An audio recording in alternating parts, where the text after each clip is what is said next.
When candidates stopped speaking immediately, they did not lose their train of thought. The timer for us stopped. Thank you. Bernice Tingle, rebuttal, please. Thank you. And I believe the question was, how would one go about negotiating land for a dog park? Well, first of all, I believe that I am a dog owner, but you need to know how many people would be interested in a dog park, and that would, to me, would get rid of this slide. And that, to me, would indicate how much land would be required for a dog park. One of the other candidates did say that the best way to, if it is required, and people want to have a park for the dogs. So there's also the need. You have to find out from the needs of the community if a dog park is needed, and from that need, the amount of land would be allocated. Thank you. And once that's determined, then it would be good to model after another successful area with dog parks. But first the need, and then kill the fly. Good luck with the fly. Thank you. Next question, Matthew Balzerini. Many of you have mentioned that you plan to represent the opinions of Mountain House residents. What ideas do you have to survey the residents of Mountain House? Well, when I moved here in 2004, we were sold on the idea of this fiber optic technology that was going to be in our neighborhoods. Where is it? I want to see it. I think we need to start investing some more time in technology. We need to create, there's a great forum in the neighborhood, but it's privately owned. The CSD needs to be operating something like that.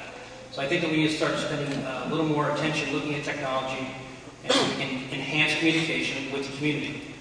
I've been out going door to door with my campaign, and I've heard a lot about what's on people's minds. And if elected, I will continue to do that. I have cards on that table with my phone number and my email address. If I'm elected, I will continue to be accessible. So we have to enhance technology, increase communication, and as elected officials, come to us, and we can take your word to the board. Thank you.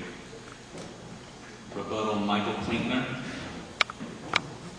Well, the elected board will be meeting at least once a month, maybe twice a month, and that's going to be a public meeting. And at that time, I really hope that as many citizens as we can fit into that room come down and express their views. That's going to be the only way currently that we can get that information. So if I'm elected on the board, and I'm sure everybody else is the same way, we would like to see probably 2 meetings, just like a city council has per month, where we can get that information. Like the dog park, we could take citizens that have dogs and maybe send them out and find out, information on land that's available. We can do that a lot with almost everything. And how does this fly know who's talking? That's true. Thank you. Rebuttal, M.L. Gordon. Thank you. I basically believe that an annual needs survey is almost required in almost every jurisdiction that I've worked in. We've actually conducted those surveys that identified what the needs of the community is in various areas, not just in adult, but basically all of the areas that the government provides a service. It would be critical and certainly important for the board to understand what those needs are of the community. Secondly, I would want to rebut that fiber optic is something that we all need. I have it, and it doesn't work.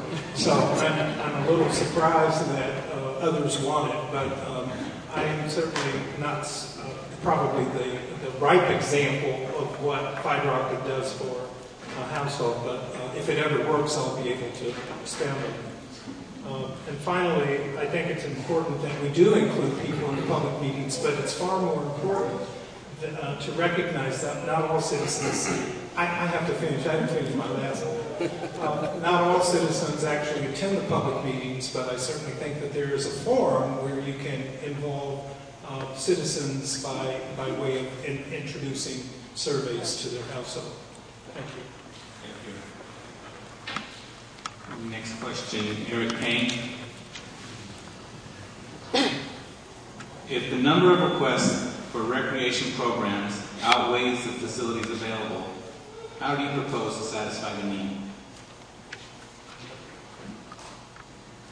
Good question. We are fortunate here in Mountain Pass to have a community that was designed around recreational facilities.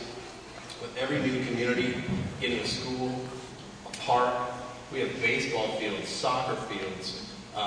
You can actually utilize these fields for a multitude of activities, which we do. So, to answer the question in sort of a roundabout way, I don't think we could run out of room. And if we did, I would be shocked. Thank you. Rebuttal, Warren Fortes. Well, if the number of requests for public programs outweighs the amount of facilities, I'm hoping really a lot of it is going to boil down to, for example, Delta College, we have a multi-use agreement with them. Hopefully, as they build out, we'll be able to use things like their swimming pool, their tennis courts, other amenities, some of their facilities and whatnot for meetings and whatnot. But as Eric said, a lot of what Mountain House is built for in terms of the master plan and whatnot should satisfy the large majority. We're lucky enough to have within the school to have a meeting such as this. So I'm hopeful that currently right now, a lot of the facilities that we currently have in place are enough to suffice for our community. However, as the economy, according to the Everhart School and University of the Pacific predicts, in 2010 we should be hitting a bottom in San Joaquin County, so hopefully we'll be hitting a bottom in terms of the housing prices, and hopefully the economy will get better and houses will start to sell more here. At that point, we can start addressing facility needs in terms of programs that residents would like. It also bears in mind that we need to look at what money we're spending out there as well. So we've got to stay in the black while minding the facilities that we provide for the community. Thank you. Rebuttal, Cheryl Bernard Shaw. Could you repeat the question, please? Yes. If the number of requests for recreation programs outweighs the facilities available, how do you propose to satisfy the need?